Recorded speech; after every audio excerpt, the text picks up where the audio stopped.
नयन के अश्रु से रुद्राक्ष प्रकट हुआ। क्या प्रकट हुआ? जम के बोलो जरा। रुद्राक्ष। दूसरी बार नेत्र बंद करे मेरे भगवान शंकर ने, तो एक बालक ने जन्म लिया, जिस बालक ने अपनी आंखें नहीं खोली, रोता रहा। पार्वती जी ने देखा कि छोटा सा बालक है, तो मां जगतजननी जगदम्बा ने उसको गोदी में उठाया, अपना पुत्र माना। मां दुर्गा भवानी ने, मां जगतजननी जगदम्बा ने उसको अपना पुत्र मानकर उसको गोदी में उठा लिया, गोदी। और पार्वती जी ने देखा कि ये नेत्रों से देख नहीं रहा।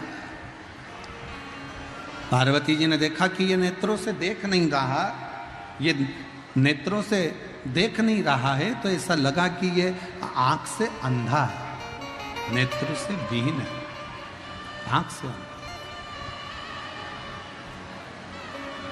पार्वती जी ने उसका नाम अंधकासुर रख दिया।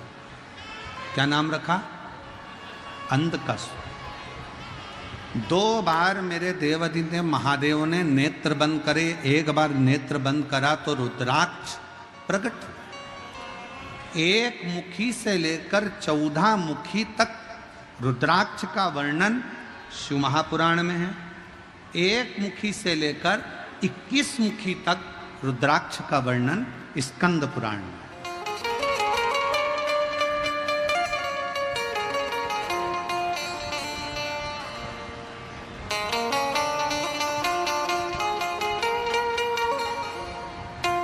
अब उस रुद्राक्ष में ऐसा क्या है?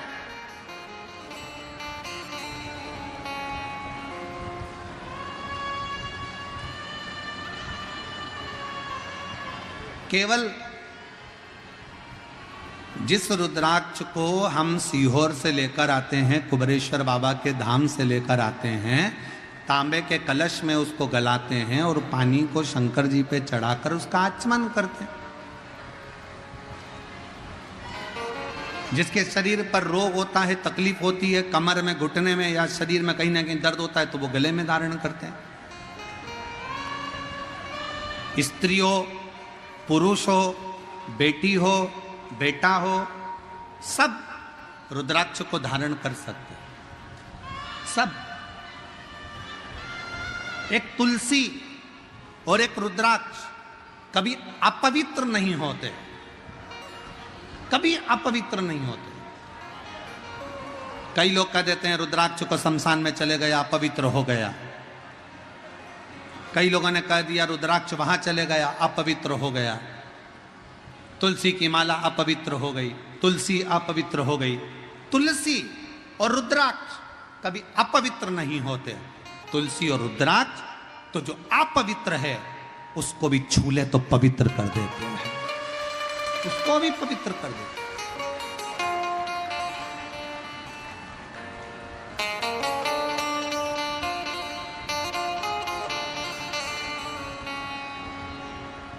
सीहोर में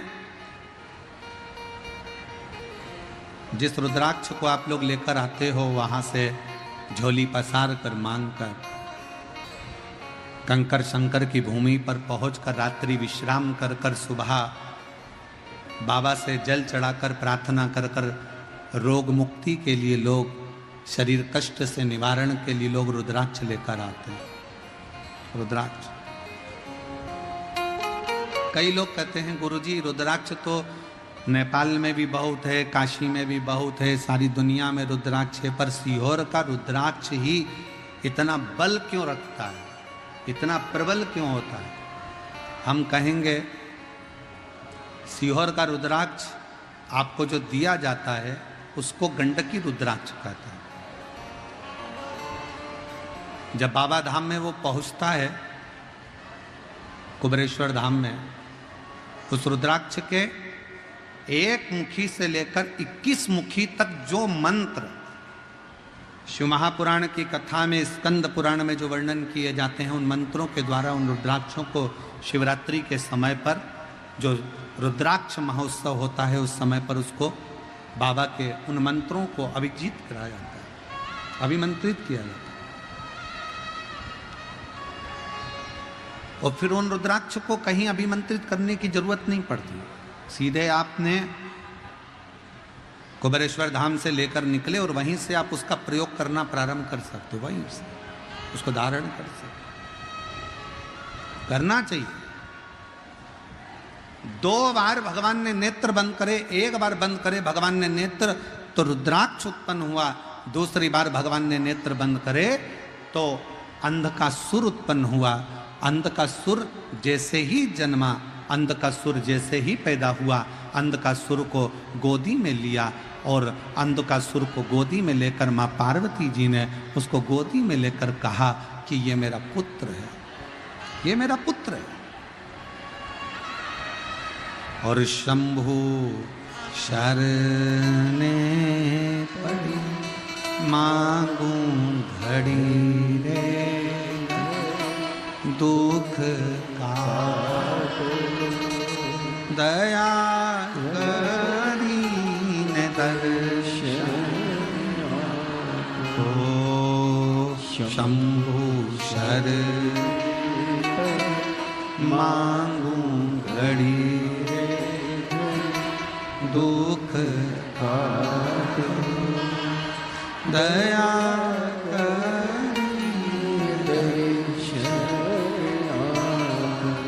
पार्वती जी गोदी में लेकर उसको एक पुत्र का भाव देने लगे। पार्वती जी ने उसको गोदी में लिया और अपना बेटा मानने लगे। और शिव जी कह रहे हैं पार्वती सुनो, इस अंधकासुर को समुद्र में डाल दो, फेंक दो इसको समुद्र के अंदर। पार्वती जी बोली प्रभु आपके नेत्र बंद करने से रुद्राक्ष का पौधा उत्पन्न हुआ, रुद्राक्ष उत्पन्न हुआ। शिव जी कह रहे हैं पार्वती सुन, इस रुद्राक्ष को जिसको मैंने प्रकट किया कलयुग में, कलिकाल में, जिस रुद्राक्ष को मैंने नेत्र बंद कर कर खुद ने प्रकट करा, इस अंधकासुर को मैंने प्रकट नहीं किया।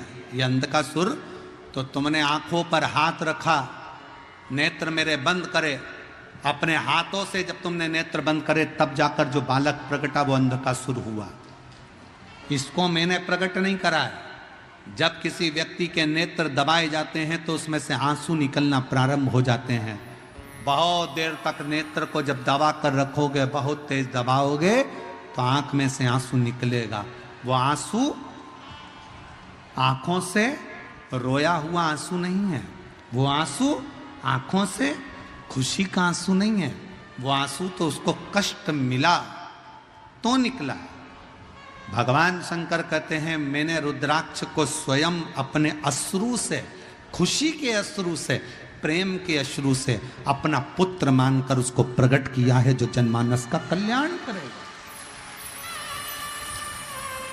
जो पूरे जगत का, पूरे जनमानस का कल्याण करेगा, पूरे जगत का कल्याण करेगा। वासु पूरे जगत का कल्याण करने वाला है। वह रुद्राक्ष पूरे जगत का कल्याण करने वाला है। और ये अंधकासुर जो पैदा हुआ है, ये अंधकासुर जगत का कल्याण नहीं करेगा, जगत को कष्ट देगा। और केवल जगत को कष्ट नहीं देगा, अपने माँ बाप को भी कष्ट देगा।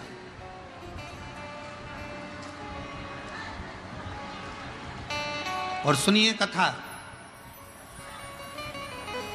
बिहार की जितनी मेरी जीजियां बैठी हैं और जितने मेरे जीजा बैठे हैं और जितनी मेरी बेटियां बैठी हैं, जितने मेरे भाई बैठे हैं, जितने मेरे पिता, जितनी मेरी माताएं बैठी है, भगवान शंकर से अगर औलाद मांगना, भगवान शंकर से अगर बच्चा मांगना, भगवान शंकर से अगर पुत्र मांगना, तो शंकर जी को पहला शब्द कहना, बाबा हमको औलाद ऐसी देना जो हमारे बुढ़ापे में हमारी सेवा कर ले, ऐसी मत देना कि हमें वृद्धाश्रम में ले जाकर छोड़ दे।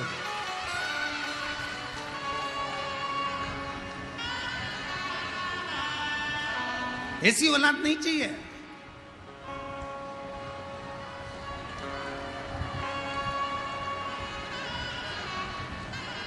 और आज कहने में संकोच नहीं होगा, बिहार की धरा से, बिहार की पवित्र भूमि से सिंहेश्वर महादेव के इस पावन चरणों में बैठकर एक बात कहना चाहूंगा। कहीं तुम्हें दान देने की जरूरत नहीं है। अगर तुम अपने मां बाप को पेट भरकर भोजन करा रहे हो और उनकी सेवा कर रहे हो तो कहीं दान देने की जरूरत नहीं। कहीं दान देने की जरूरत नहीं। अगर आप अपने माँ बाप का पेट भर रहे हो, माँ बाप को अच्छे से रख रहे हो, अपने बुजुर्ग माँ बाप की सेवा कर रहे हो, उनको दवाई दिला रहे हो, उनकी बुढ़ापे में अगर आप सेवा कर रहे हो तो समझ लेना तुम्हें कहीं दान देने की जरूरत नहीं है। तुम अपने माँ बाप के चरणों में सेवा में उस दान को लगाओ, अपने माता पिता के सेवा में लगाओ।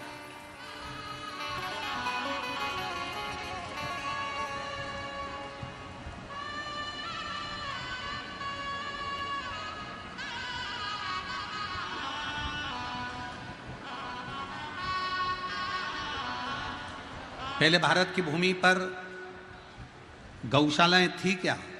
जम के बोलो। पहले भारत की भूमि पर गौशाला नहीं होती थी। घर घर में गाय होती थी, घर घर में गौ माता की सेवा होती थी, घर घर में गौ माता का पूजन होता था, घर घर में गौ माता की सेवा होती थी। गौशाला की जरूरत नहीं पड़ती थी। गौशाला बनी, ये भारत की भूमि पर श्रेष्ठता नहीं है। वो तो दुनिया के लोगों ने इस गौ माता को ठुकरा दिया, तो फिर गौ माता के लिए संतों ने, साधुओं ने, गुरुजनों ने, तपस्वियों ने गौशालाओं का निर्माण किया। तब निर्माण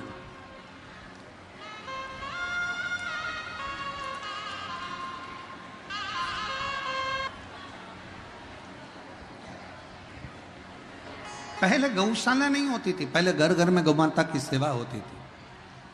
पहले घर घर में संत, साधु, घर के लोग अपने घरों में गौ माता रखते थे।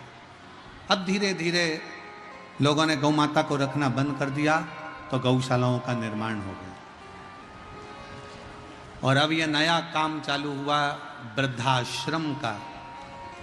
पहले सत्य वचन आप सब बताओ, बुजुर्ग बुजुर्ग लोग बैठे हुए हैं इस कथा के मंडप में, बोलना ईमानदारी से, पहले के जमाने में वृद्धाश्रम होते थे क्या?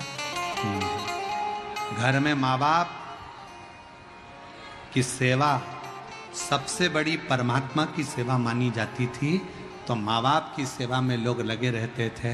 आज के जमाने में माता पिता का तिरस्कार कर कर उनको वृद्धाश्रम में भेज दिया जाता है।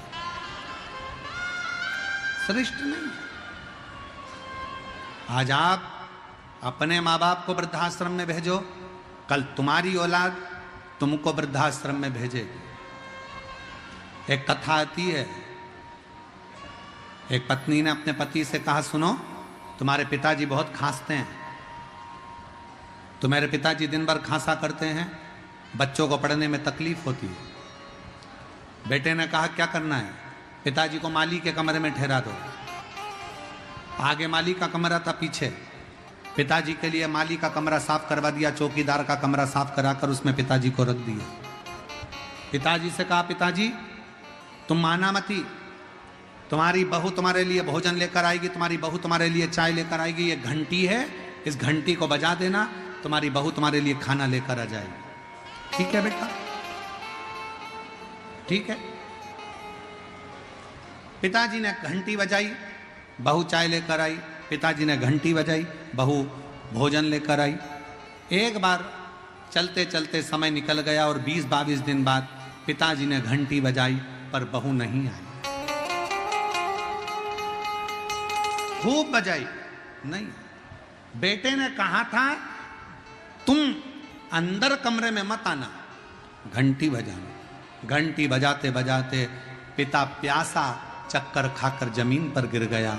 शाम को ऑफिस से बेटा आया, उसने अपनी पत्नी से कहा, क्यों पिताजी को चाय भोजन पानी दिया, क्यों उन्होंने घंटी नहीं बजाई? उनके पास रखा होगा। उन्होंने घंटी नहीं बजाई, उनके पास रखा होगा। बेटा दौड़कर बाप के कमरे में गया तो बाप तो जमीन पर पड़ा था। पानी का छींटा दिया, पापा उठो। पिताजी उठे। क्या बात है पापा, आपने घंटी नहीं बजाई? पिताजी बोले घंटी तो खूब बजाई, पर मुझे लगता है कि घंटी के तार को उंदरा ने, चूहे ने कतर दिया, घंटी बजती नहीं है। पिताजी को बेटा पानी पिलाता और पिताजी के प्राण छूट गए। अंतिम संस्कार किया गया। 13वें के दिन 10वें के दिन घर की सफाई होने लगी। घर में 2 बेटे थे। एक बच्चे ने घंटी को अपनी जेब में रख लिया, दूसरे बच्चे ने घंटी के तार को अपनी जेब में रख लिया। मां ने झाड़ू लगाते लगाते पूछा,